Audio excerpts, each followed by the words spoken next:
Hello दोस्तों, knowledge group में मैं प्रियंका आपका स्वागत करती हूं। और जैसा कि आपके सामने है, ये है एसएससी सीएचएसएल इंग्लिश ग्रामर में आज जो हमारा टॉपिक है वर्ब। वर्ब को हिंदी में क्या कहते हैं?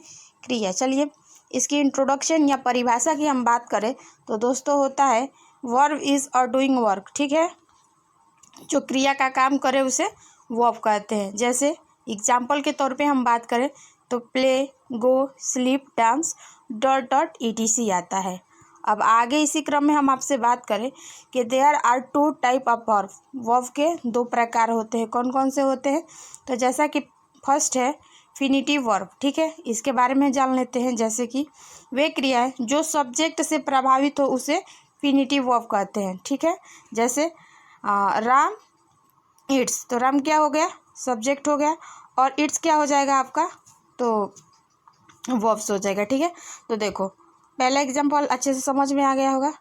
दूसरा है आई ईट, मैं खा रहा हूँ। ठीक है, अब आगे हम बात करें इसी क्रम में आपसे, उसी में सेकेंड नंबर जो है दोस्तों वो है नॉन फिनिटिव वर्ब। अब इसकी इंट्रोडक्शन क्या होता है? तो वे क्रियाएं जो सब्जेक्ट से प्रभावित नहीं हो उसे नॉन फाइनाइट वर्ब करते हैं। फॉर एग्जांपल जैसे राम इज़ प्लेइंग, राम क्या कर रहा है? खेल रहा है। या दे आर प्लेइंग, वे लोग खेल रहे हैं। या ही हैज़ प्लेड, वह खेल चुका है। या दे हैव प्लेड, वो खेलने जा रहा है। ठीक है, आगे है फाइनाइट वर्ब के भी दो प्रकार होते हैं। पहला ट्रांजिटिव वर्ब, जिसे हिंदी में सकर्मक क्रिया कहते हैं। और दूसरा होता है आपके सामने दोस्तों वो है इनट्रांजिटिव वर्ब, जिसे हिंदी में अकर्मक क्रिया कहते हैं। ठीक है, अब आगे हम इसके बारे में बात करेंगे।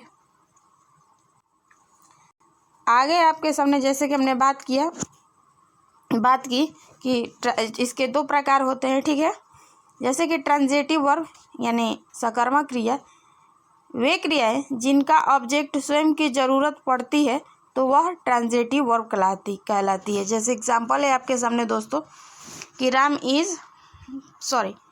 एग्जांपल है आपके सामने ही प्लेस क्रिकेट, तो प्ले क्या हो जाएगा आपका? वर्ब हो जाएगा।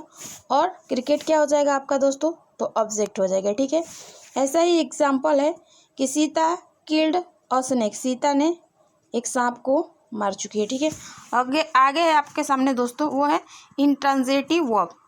इसकी इंट्रोडक्शन की बात करें हम आपसे तो वे क्रियाएं जिनको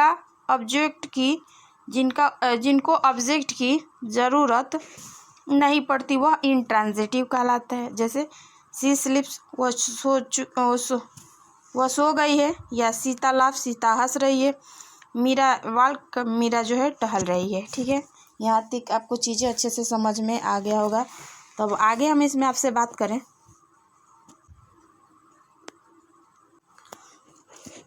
आगे दे रखा है दोस्तों आपके सामने जैसा कि है कि ट्रांजिटिव वर्ब यानी सकर्मक क्रिया के भी दो प्रकार होते हैं। कौन कौन से होते हैं भाई साहब? तो पहला होता है मोनोट्रांजिटिव वर्ब।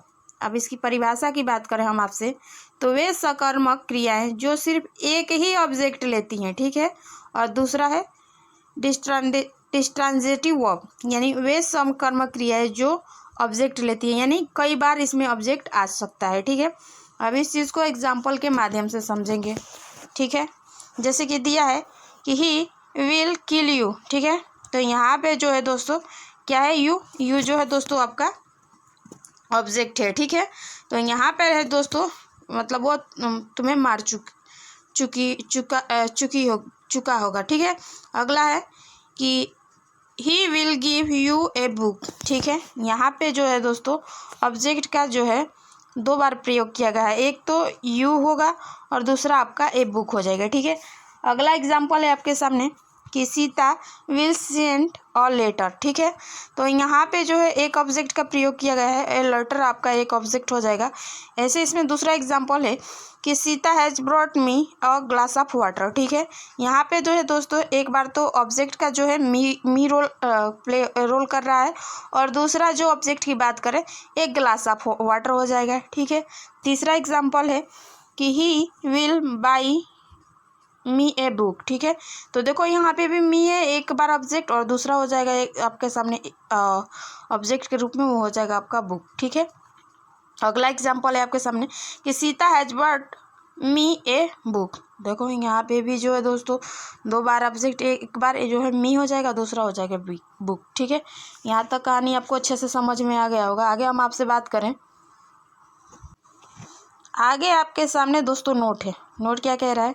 नोट ये कह रहा है कि वर्ब ठीक बाद आने वाले ऑब्जेक्ट यानी इनडायरेक्ट ऑब्जेक्ट कहलाते हैं, और उसके बाद आने वाला ऑब्जेक्ट जो होता है दोस्तों वो डायरेक्ट ऑब्जेक्ट कहलाता है। जैसे एग्जांपल है कि he will tell me a story. ठीक है, तो देखो यहाँ पे जो है दोस्तों मी हो जाएगा आपका, वो हो जाएगा इनडायरेक्ट ऑब्जेक्ट।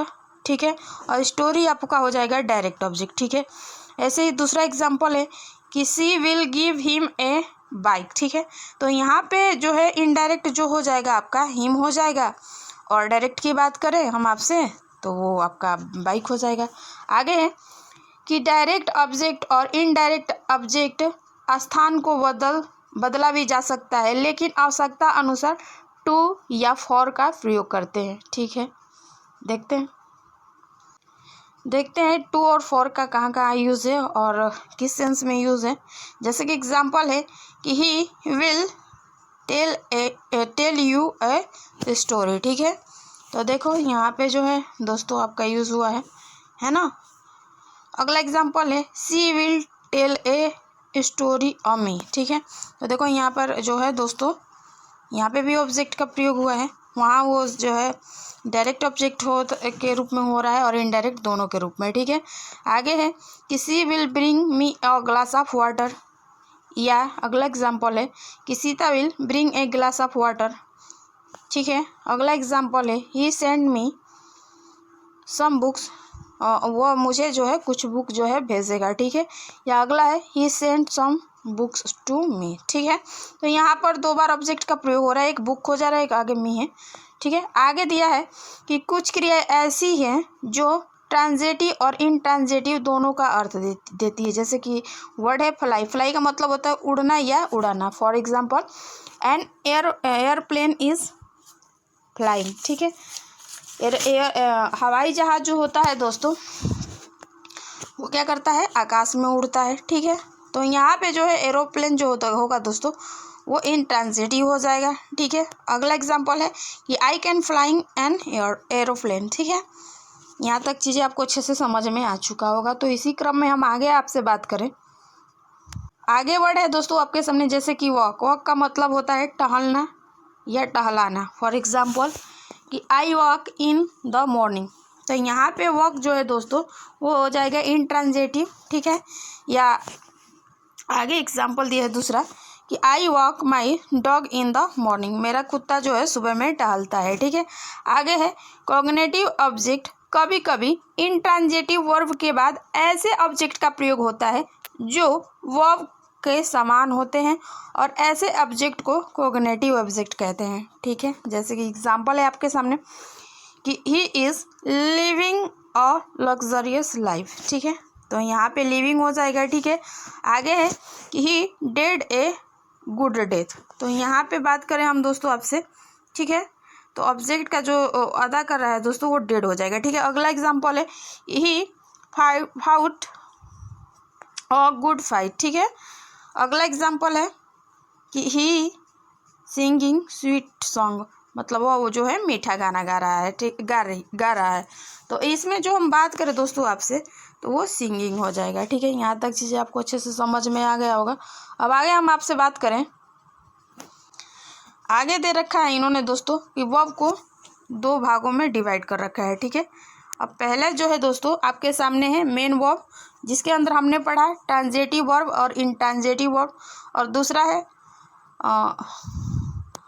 Auxiliary verb. ठीक है, इसके अंदर हम जो पढ़ेंगे प्राइमरी ऑक्सिलरी वर्ब, दूसरा पढ़ेंगे मॉडल ऑक्सिलरी वर्ब, तीसरा पढ़ेंगे मार्जिनल ऑक्सिलरी वर्ब। ठीक है, एक एक को देख लेते हैं। ठीक है, कि क्या क्या इसके अंडर आता है। सबसे पहले हम बात करेंगे प्राइमरी ऑक्सिलरी वर्ब। ठीक है, तो इसके अंदर जो यूज़ होता है वर्ड दोस्तों वो होता है is, am, are, was, were, has, have, had, do, does, did. ठीक है, और दूसरा है मॉडल ऑक्सिलरी वर्ब। इसके अंदर जो यूज़ होता है दोस्तों आपका वो होगा can, could, may, might, shall, will, should, would, ought to. ठीक है, आगे बात करें हम आपसे। आगे थर्ड नंबर है दोस्तों आपके सामने, वो है मार्जिनल एलेक्सोर्ली वर्ब। तो इसके अंदर जो यूज़ होगा दोस्तों वो होगा नीड, डेयर, यूज टू। ठीक है, तो यहाँ तक चीज़ें आपको समझ में आ चुका होगा कि एलेक्सोर्ली वर्ब के अंदर हमने समझा प्राइमरी एलेक्सोर्ली वर्ब, मॉडल एलेक्सोर्ली वर्ब और मार्जिनल एलेक्सोर्ली वर्ब। ठीक है, आगे आपके सामने वो है कॉम्प्लीमेंट। कॉम्प्लीमेंट का मतलब होता है पूरक, यानी वाक्य के भाव को पूरा करने के लिए आए हुए शब्द को कॉम्प्लीमेंट कहते हैं या कहलाते हैं। जैसे कि इसके साथ जो यूज़ होगा वर्ड दोस्तों वो होगा is, am, are, was, were, has been, have been, had been. ये सारे क्रियाएं जो है दोस्तों इंट्रांजिटिव वर्ब है और इनके बाद आने वाला कोई भी शब्द कॉम्प्लीमेंट कहलाएगा। ठीक है, आगे है स्टार लगा के कि कॉम्प्लीमेंट सामान्यतः नाउन और एडजेक्टिव हो सकते हैं। फॉर एग्जांपल कि आई एम गुड, तो गुड क्या हो जाएगा दोस्तों, वो आपका एडजेक्टिव हो जाएगा। ठीक है, ऐसे ही कि मैं अच्छा हूँ, या आई एम ए डॉक्टर, मैं एक डॉक्टर हूँ। तो यहाँ पे जो है दोस्तों, ठीक है, अगला है कि सी वाज ए डॉक्टर, वह एक डॉक्टर है। तो यहाँ पे जो है दोस्तों, यहाँ पे डॉक्टर जो है नाउन का रोल प्ले कर रहा है। ठीक है, और वहाँ पे जो गुड था दोस्तों वो आपका एडजेक्टिव का रोल प्ले कर रहा था। यहाँ तक कहानी आपको अच्छे से समझ में आ गया होगा। अब आगे हम बात करें आपसे। आगे है आपके सामने दोस्तों कि is, am, are, dot dot को लिंकिंग वर्ब भी कहा जाता है। आगे है सीम, अफेयर, टेस्ट, स्मेल, अकर्मक क्रियाएं इंट्रांजिटिव वर्ब कहलाती है और इन्हें लिंकिंग वर्ब भी कहते हैं और ये ऑब्जेक्ट नहीं कॉम्प्लीमेंट लेते हैं। ठीक है, फॉर एग्जांपल जैसे कि आपके सामने है दोस्तों, दिस मेडिसिन टेस्ट्स बीटर, दवाई जो है दोस्तों क्या होता है, कड़वा होता है। तो यहाँ पे बीटर जो है दोस्तों वो कॉम्प्लीमेंट का काम कर रहा है। ठीक है, अगला है आपके सामने दोस्तों एग्जांपल, वो है कि रोज स्मेल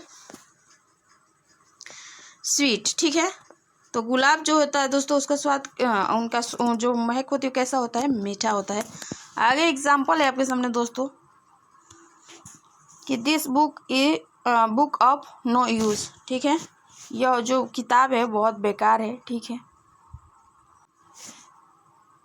आगे दे रखा है दोस्तों कि कोई भी शब्द एलेक्सोर्ली वर्ब तब होता है जब उसके बाद मेन वर्ब आए। एग्जांपल ही इज़ रीड, मतलब वह पढ़ रहा है, या ही इज़ अ डॉक्टर, वह एक डॉक्टर है। ठीक है, तो आज की वीडियो यहीं पे दोस्तों ख़त्म करेंगे। अगर आपको मेरी वीडियो पसंद आए तो चैनल को लाइक, शेयर और सब्सक्राइब ज़रूर करें, और वीडियो पसंद आ जाए तो कमेंट सेक्शन में अपना व्यूज़ ज़रूर दें। हमें आपके कमेंट का इंतज़ार रहेगा। फिर मिलेंगे नेक्स्ट वीडियो और इसी में वर्ब में आगे हम बात करेंगे। ठीक है, तब तक के लिए धन्यवाद। आपका दिन मंगलमय हो।